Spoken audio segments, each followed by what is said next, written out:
जय माता दी। नमस्ते। तो आज की इस वीडियो में हम लोग श्री हरितालिका तीज व्रत कथा का श्रवण करेंगे। तो चलिए कथा को प्रारंभ करते हैं। सूत जी बोले, जिन श्री पार्वती जी के घुघराले केस कल्प वृक्ष के फूलों से ढके हुए हैं और जो सुंदर एवं नए वस्त्रों को धारण करने वाली हैं तथा कपालों की माला से जिनका मस्तक शोभायमान है और दिगंबर रूपधारी शंकर भगवान है, उनको नमस्कार हो।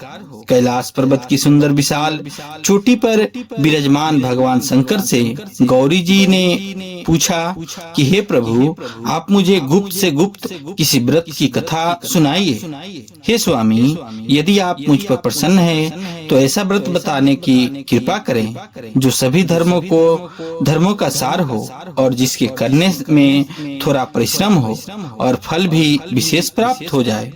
यह भी बताने की कृपा करें कि मैं आपकी पत्नी किस व्रत के प्रभाव से हुई हूँ। हे जगत के स्वामी, आदि मध्य अंत से रहित हैं। आप मेरे पति किस दान अथवा पुण्य के प्रभाव से हुए हैं। शंकर जी बोले कि हे देवी, सुनो, मैं तुमसे उस उत्तम व्रत को कहता हूँ जो परम गोपनीय एवं मेरा सर्वस्व है। वह व्रत जैसे कि ताराओं में चंद्रमा, ग्रहों में सूर्य, वर्णों में ब्राह्मण, सभी देवताओं में विष्णु, नदियों में जैसे गंगा, पुराणों में महाभारत, वेदों में सामवेद, इंद्रियों में मन जैसे श्रेष्ठ समझे जाते हैं, वैसे ही पुराण एवं वेदों का सर्वस्व इस व्रत को शास्त्रों में कहा गया है। उसे एकाग्र मन से श्रवण करो। इस व्रत के प्रभाव से ही तुमने मेरा अर्धासन यानी आधा आसन प्राप्त किया है। तुम मेरी परम प्रिया हो, इसी कारण वह सारा व्रत मैं तुम्हें सुनाता हूँ। भादो का महीना हो, शुक्ल पक्ष की तृतीया तिथि हो, हस्त नक्षत्र हो, उसी दिन इस व्रत के अनुष्ठान से मनुष्यों के सभी पाप भस्मीभूत हो जाते हैं। हे देवी, सुनो, जिस महान व्रत को तुमने हिमालय पर्वत पर धारण किया था, वह सबका सब पूरा वृत्तांत मुझसे श्रवण करो। श्री पार्वती जी बोली कि हे भगवान, वह सर्वोत्तम व्रत मैंने किस प्रकार किया था, यह सब हे महेश्वर मैं आपसे सुनना चाहती हूँ। शिव जी बोले कि हिमालय नामक एक उत्तम महान पर्वत है। नाना प्रकार की भूमि तथा वृक्षों से वह शोभायमान है। अनेकों प्रकार के पक्षी वहाँ अपनी मधुर बोलियों से उसे शोभायमान कर रहे हैं एवं चित्र विचित्र मृगादिक पशु वहाँ विचरते हैं। देवता, गंधर्व, सिद्धचारण एवं गृहक प्रसन्न होकर वहाँ घूमते रहते हैं। गंधर्व जन गायन करने में मग्न रहते हैं। नाना प्रकार की वैडुण्यमणियां तथा सोने की ऊंची ऊंची चोटियों रूपी भुजाओं से आकाश पर लिखता हुआ दिखाई देता है। उसका आकाश से स्पर्श इस प्रकार से है जैसे कोई अपने मित्र के मंदिर को छू रहा हो। वह बर्फ से ढका रहता है। गंगा नदी की धौनी से वह सदा शब्दायमान रहता है। हे पार्वती, तुमने वही बाल्यावस्था में 12 वर्ष से प्रयत्न कठोर तप किया, अधोमुख होकर केवल धूम्रपान किया, फिर 64 वर्ष प्रयत्न पके पके पत्ते खाए, माघ महीने में जल में खड़ी हो तप किया और बैसाख में अग्नि का सेवन किया, सावन में अन्नपान का त्याग कर दिया, एकदम बाहर मैदान में जाकर तप किया। तुम्हारे पिताजी तुम्हें इस प्रकार के कष्टों को देखकर घोर चिंता में व्याकुल हो गए। उन्होंने विचार किया कि यह कन्या किसको दी जाए। उस समय ब्रह्मा जी के पुत्र परम धर्मात्मा श्रेष्ठ मुनि श्री नारद जी तुम्हें देखने के लिए आया है। वहाँ आ गए। उन्होंने अर्ध आसन देकर हिमाचल ने उनसे कहा, हे मुनिश्रेष्ठ, आपका आना शुभ हो। बड़े भाग से ही आप जैसे ऋषियों का आगमन होता है। कहिए, आपका शुभ आगमन किस कारण से हुआ है। श्री नारद मुनि बोले कि हे पर्वतराज, सुनिए, मुझे स्वयं भगवान विष्णु ने आपके पास भेजा है। आपकी एक कन्या रत्न है। किसी योग्य व्यक्ति को समर्पण करना ही उत्तम है। संसार में ब्रह्मा, इंद्र, शंकर इत्यादि देवताओं में वासुदेव श्रेष्ठ माने जाते हैं। उन्हें ही अपनी कन्या देना उत्तम है। मेरी तो यही सम्मति है। हिमालय बोले कि हे देवाधिदेव वासुदेव यदि स्वयं ही जब कन्या के लिए प्रार्थना कर रहे हैं और आपके आगमन का भी यही प्रयोजन है, तो अपनी कन्या उन्हें अवश्य दूंगा। यह सुनकर नारद जी वहां से अंतर्ध्यान होकर शंख, चक्र, गदा, पदधारी श्री विष्णु भगवान जी के पास पहुँचे। नारद जी बोले कि हे देव, आपका विवाह निश्चित हो गया। इतना कहकर देव ऋषि नारद तो चले आए और इधर हिमालय राज ने अपनी पुत्री गौरी से प्रसन्न होकर कहा कि हे पुत्री, तुम्हें गरुड़ध्वज वासुदेव जी के प्रति देने का विचार कर लिया है। पिता के इस प्रकार के वचन सुनकर पार्वती अपनी सखी के घर गई और अत्यंत दुखित होकर पृथ्वी पर गिर पड़ी और विलाप करने लगी। उन्हें इस प्रकार दुखी हो विलाप करते सखी ने देखा तो पूछने लगी कि हे देवी, तुम्हें क्या दुख हुआ है? मुझसे कहो, मैं तुम्हें जिस प्रकार से भी सुख हो, मैं निश्चय ही वही उपाय करूंगी। पार्वती जी बोली कि हे सखी, मुझे प्रसन्न करना चाहती हो तो मेरी अभिलाषा सुनो। हे सखी, मैं कुछ और चाहती हूँ, मेरे पिता कुछ और करना चाहते हैं। मैं तो अपना पति श्री महादेव जी को वर चुनी हूँ, महादेव जी को वर चुकी हूँ। मेरे पिता इसके विपरीत करना चाहते हैं। इसलिए हे प्यारी सखी, मैं अब अपनी देह त्याग कर दूंगी। तब पार्वती जी के ऐसे वचन सुनकर सखी ने कहा कि हे पार्वती, तुम घबराओ नहीं, हम दोनों यहाँ से निकलकर ऐसे वन में पहुंच जाएंगे जिन्हें तुम्हारे पिता जान ही नहीं सकेंगे। इस प्रकार आपस में राय करके श्री पार्वती जी को वह घोर वन में ले गई। तब पिता हिमालय राज ने अपनी पुत्री को घर में न देखकर इधर उधर खोज किया, घर घर ढूंढा, किंतु वह नहीं मिली। तो विचार करने लगी कि मेरी पुत्री को देव, दानव, किन्नरों में से कौन ले गया।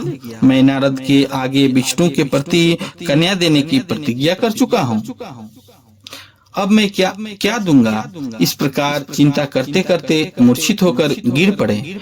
तब उनकी ऐसी अवस्था सुनकर हाहाकार करते हुए लोग हिमाचल राज्य के पास पहुँचे और मूर्छा का कारण पूछने लगे। हिमालय बोले कि किसी दुष्ट आत्मा ने मेरी कन्या का अपहरण कर लिया है, अथवा किसी काल सर्प ने उसे काट लिया है, या सिंह बाघ ने उसे मार डाला है। पता नहीं मेरी कन्या कहाँ चली गई, किसी दुष्ट ने उसे हर लिया। ऐसा कहते कहते शोक के संतप्त होकर हिमालय राज वायु के कंपयमान महावृक्ष के समान कांपने लगे। तुम्हारे पिता ने सिंह, बाघ, भालू आदि हिंसक पशुओं से भरे हुए एक वन से दूसरे वन में जा जाकर तुम्हें ढूंढने का बहुत प्रयत्न किया। इधर अपनी सखियों के साथ एक घोर वन में तुम भी जा पहुंची। वहां एक सुंदर नदी बह रही थी और उसके तट पर बड़ी सी गुफा थी जिसे तुमने देखा। तब अपनी सखियों के साथ तुमने उस गुफा में प्रवेश किया। खाना पीना त्याग करके वहां तुमने मेरी पार्वती युक्त बालुका लिंग स्थापित किया। उस दिन भादो मास की तृतीया थी। साथ में हस्त नक्षत्र था। मेरी अर्चना तुमने बड़े प्रेम से आरंभ की। बाजों तथा गीतों के साथ रात को जागरण भी किया। इस प्रकार तुम्हारा परम श्रेष्ठ व्रत पूरा हुआ। उसी व्रत के प्रभाव से मेरा आसन हिल गया। तब तत्काल ही मैं प्रकट हो गया जहाँ तुम सखियों के साथ थी। मैंने दर्शन देकर कहा कि हे वरानने, वर मांगो। तब तुम बोली कि हे देव महेश्वर, यदि आप प्रसन्न हो तो मेरे स्वामी बनिए। तब मैंने तथास्तु कहा। फिर वहां से अंतर्ध्यान होकर कैलाश पर पहुंच गया। इधर जब प्रातः काल हुआ तब तुमने मेरी मूर्ति का नदी में विसर्जन किया। अपनी सखियों के साथ वन में प्राप्त कंदमूल फल आदि से तुमने पारण किया। हे सुंदरी, उसी स्थान पर सखियों के साथ तुम सो गई। हिमालय राज तुम्हारे पिता भी उस घोर वन में आ पहुँचे। अपना खाना पीना त्याग कर वन में चारों ओर तुम्हें ढूंढने लगे। नदी के किनारे दो कन्याओं को सोता हुआ उन्होंने देख लिया और पहचान लिया। फिर तो तुम्हें उठाकर गोदी में लेकर तुमसे कहने लगे कि हे पुत्री, सिंह, बाघ आदि पशुओं से पूर्ण इस घोर वन में क्यों आई हो?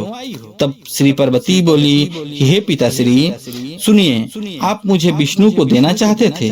आपकी यह बात मुझे अच्छी न लगी, इसी से मैं वन में चली आई। यदि आप मेरा विवाह शंकर के साथ करें तो मैं घर अवश्य चलूंगी, नहीं तो यही रहने का मैंने निश्चय कर लिया है। तब तुम्हारे पिता ने कहा कि हे पुत्री, मैं शंकर के साथ ही तुम्हारा विवाह करूंगा। उनके ऐसा कहने पर ही तब तुम घर आ गई। तुम्हारे पिताजी ने तब विवाह विधि से तुम को मुझे समर्पित कर दिया। हे पार्वती जी, उसी व्रत का प्रभाव है जिससे तुम्हारे सौभाग्य की वृद्धि हो गई। अभी तक किसी के सम्मुख मैंने इस व्रतराज का वर्णन नहीं किया है। हे देवी, इस व्रतराज का नाम भी अब श्रवण कीजिए, क्योंकि तुम अपनी सखियों के साथ ही इस व्रत के प्रभाव से हरी गई। इस कारण इस व्रत का नाम हरितालिका हुआ।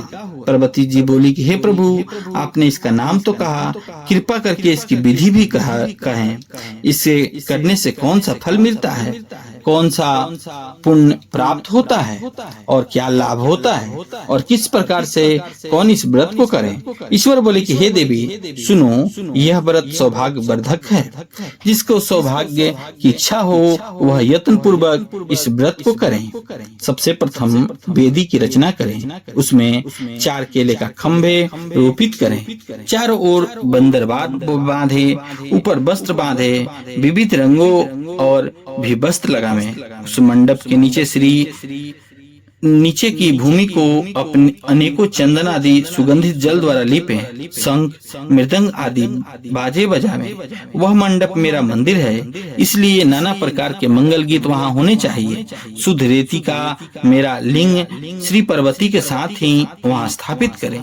बहुत से पुण्यों के द्वारा गंध, धूप आदि से मेरा पूजन करें। फिर नाना प्रकार के मिष्ठान आदि और नैवेद्य समर्पित करें और रात को जागरण करें। नारियल, सुपारी, नींबू, बकुल, बीजपुर, नारंगिया और भी उस ऋतु के अनुसार बहुत से फल जो मिल सके, उस ऋतु में होने वाले नाना प्रकार के कंद, मूल, सुगंधित धूप, दीप आदि सब लेकर इन मंत्रों द्वारा पूजन करके चढ़ावे। मंत्र यह है: शिव शांत, पंचमुखी, शूली नंदी, भृंगी, महाकाल गणों से युक्त शंभु आपको नमस्कार है। शिवा, शिवप्रिया, प्रकृति, सृष्टि, हेतु, श्री पार्वती, सर्वमंगल रूपा, शिव रूपा, जगत रूपा आपको नमस्कार है। हे शिवे, नित्य कल्याण कारिणी, हे जगदम्बे, शिव स्वरूपे आपको बारंबार नमस्कार है। आप ब्रह्मचारिणी हो, जगत की धात्री, सिंह वाहिनी हो, आपको नमस्कार है। संसार के भय संताप से मेरी रक्षा कीजिए। हे महेश्वरी पार्वती जी, जिस कामना के लिए आपकी पूजा की है, हमारी वह कामना पूर्ण करे। राज्य, सौभाग्य एवं संपत्ति प्रदान करे। शंकर जी बोले कि हे देवी, इन मंत्रों तथा प्रार्थनाओं द्वारा मेरे साथ तुम्हारी पूजा करें और विधि पूर्वक कथा श्रवण करें। फिर बहुत सा अन्न दान करें, यथाशक्ति वस्त्र, स्वर्ण, गाय ब्राह्मणों को दे एवं अन्य ब्राह्मणों को भी दक्षिणा दे। स्त्रियों का भूषण आदि प्रदान करें। हे देवी, जो स्त्री अपने पति के साथ भक्ति चित्त से सर्वश्रेष्ठ व्रत को सुनती तथा करती है, उसके सभी पाप नष्ट हो जाते हैं। 7 जन्मों तक उसे राज्य की प्राप्ति होती है, सौभाग्य की वृद्धि होती है। जो नारी भादों के शुक्ल पक्ष की तृतीया के दिन व्रत नहीं धारण करती, आहार कर लेती है वह 7 जन्मों तक बांध्या रहती है एवं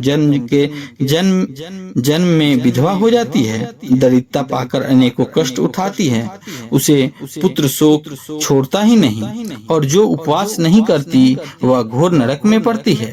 अन्न के आहार करने से उसे सुकरी का जन्म मिलता है, फल खाने से बानरी होती है, जल पीने से जोक होती है, दूध का आहार से सर्पिनी होती है, मांसाहार से बाघनी होती है, दही खाने से बिल्ली होती है, मिठाई खा लेने से चींटी होती है, सभी वस्तुएं खा लेने से मक्खी हो जाती है, सो जाने पर अजगरी का जन्म पाती है, पति के साथ ठगी करने पर मुर्गी होती है। शिव जी बोले, इसी कारण सभी स्त्रियों को प्रयत्न पूर्वक सदा यह व्रत करते रहना चाहिए। सोने, तांबे और बांस के बने अथवा मिट्टी के पात्र में अन्न रखें, फिर फल, वस्त्र, दक्षिणा आदि यह सब श्रद्धा पूर्वक विद्वान श्रेष्ठ ब्राह्मण को दान करें।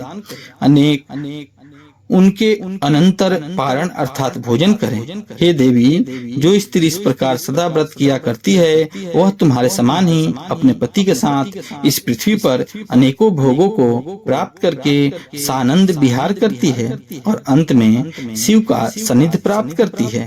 इस कथा के श्रवण करने से 1000 अश्वमेघ एवं 100 वाजपेयी यज्ञ का फल प्राप्त होता है। श्री शिव जी बोले कि हे देवी, इस प्रकार मैंने आपको इस सर्वश्रेष्ठ व्रत का महात्म्य सुनाया, जिसके अनुष्ठान मात्र से करोड़ों यज्ञ का पूर्ण फल प्राप्त होता है। इति श्री भविष्य पुराणे हरि गौरी संवादे हरितालिका तीज व्रत कथा समाप्त। हर हर महादेव, जय मां पार्वती। आप सबकी मनोकामना पूर्ण हो, इसी कामना के साथ हर हर महादेव, हर हर महादेव।